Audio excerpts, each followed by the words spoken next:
دل کی اصلاح پہ صوفیہ نے بہت زور دیا سر، تو دل کی حالت جاننے کا طریقہ کیا ہے اور اس کی اصلاح کا طریقہ کیا ہے؟ بہت شکریہ۔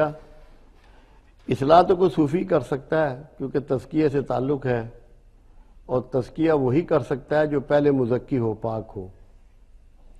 اگر کوئی شخص پاکیزگی اختیار کیے ہوئے نہیں ہے تو وہ میرے دل کو کیسے صاف کر سکتا ہے؟ مگر بنیادی طور پہ ایک بات آپ سمجھ لیں جس سے آپ کو بہت سی بات سمجھ میں آ جائے گی کہ دل کی صفائی سے مطلب کیا ہے۔ دل میں اللہ بستا ہے۔ خود قرآن میں اللہ کہتا ہے میرے بندے میں تیری شہرک سے بھی قریب ہوں، تو مجھے پکار، میں تیری سنتا ہوں، میں تیری قبول کرتا ہوں۔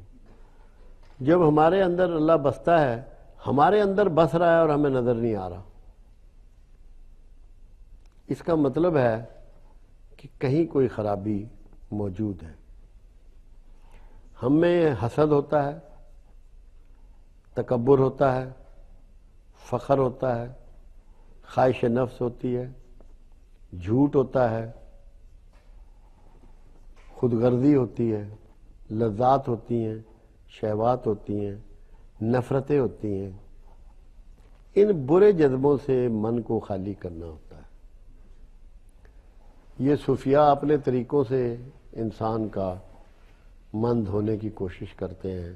اس لیے اللہ یقیناً ایک پاکیزہ چیز ہے، تو جب آپ کے دل میں یہ گندی چیزیں نہیں ہوں گی تو آپ کے دل میں آ بسے گا۔ مگر ایک بات اور ہے اس میں اضافی، اللہ تنہا بھی ہے، واحد ہے، دوئی میں نہیں آتا۔ جب آپ کے من میں اشیاء دنیا کی محبت موجود ہوگی، اور چیزوں کی محبتیں موجود ہوں گی، تو پھر بھی اللہ اس میں نہیں بستا۔ تو صوفیاء جو ہیں وہ اللہ اور رسول کے علاوہ باقی ساری محبتیں بھی دھو ڈالتے ہیں تاکہ دل پاک بھی ہو اور خالی بھی ہو کہ اس میں تنہا رب بس سکے۔ اس لیے صوفیاء نے دل کی صفائی پہ زور دیا۔ طریقے اس کے یہ ہیں کہ زیادہ سے زیادہ فاقے کیے جائیں، بھوکا رہا جائے۔ خود قرآن یہ کہہ رہا ہے کہ ہم نے تم پہ روزے فرض کیے کہ تاکہ تم متقی بن جاؤ، صاحب تقوی ہو جاؤ۔ تو روٹ ہوا صاحب تقوی ہونے کا بھوک، خالی پیٹ، فاقہ۔ اس کو روزے کی شکل دے لو یا فاقے کی شکل دے لو۔ تو پہلا روٹ جو ہے وہ فاقہ ہے۔ دوسرا روٹ ہے کہ نیند کو کم کرنا، اس پہر اٹھنا جب نیند کا پورا غلبہ ہوتا ہے، پورے جوبن پہ نیند ہوتی ہے، اس وقت بستر کو چھوڑنا۔ تیسرے نمبر پہ جو تمہاری پسندیدہ چیزیں ہیں انہیں اللہ کی راہ میں دے کے پسند کرنا۔ اور چوتھے نمبر پہ دنیا میں اپنے آپ کو سب سے نیچے سمجھنا، نہ اپنے نسب کی وجہ سے، نہ علم کی وجہ سے، نہ عبادت کی وجہ سے، دوسروں پہ برتر نہ سمجھنا۔ جو لوگ اپنے آپ کو کسی حالت میں بھی دوسروں سے سمجھتے ہیں ہم برتر اور بہتر ہیں، وہ قیامت تک ان کا من صاف نہیں ہو سکتا، کیونکہ وہ بنیادی طور پہ کبر کا شکار ہوتے ہیں، اور کبر شرک کی پہلی سیڑھی ہے۔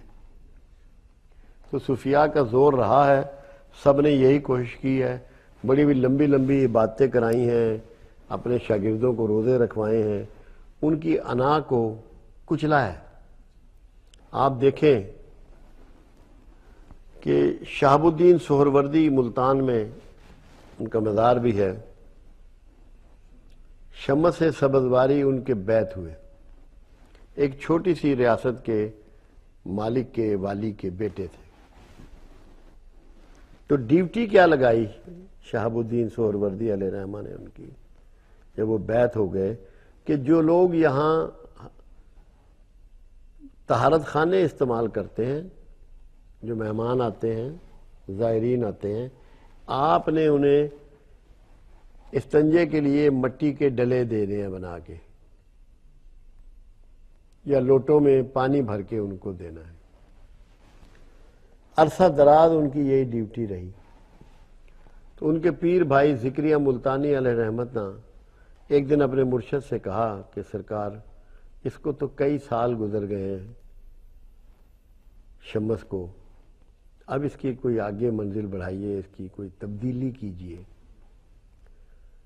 تو فرمایا کہ ابھی کچھ تھوڑی سی اس میں حکمرانی کی بو باقی ہے، کہ کوئی تھوڑا اس کو تذلیل کے کام پہ لگایا کہ وہ جو بو ہے نا برتری کی وہ ختم ہو جائے۔ تو اس طرح صوفیاء نے لوگوں کے دلوں کو مصفا کیا، اور جب تک دل پاک نہ ہو اللہ کا بسیرا آپ کے دل میں نہیں ہوتا۔